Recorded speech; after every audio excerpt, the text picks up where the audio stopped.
Hindi po ako lumaki na ako ay marunong makipag-away.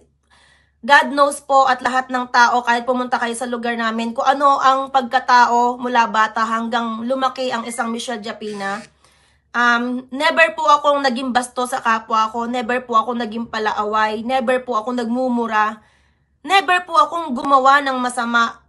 Kahit ano pong klaseng masama, wala po akong ginawa.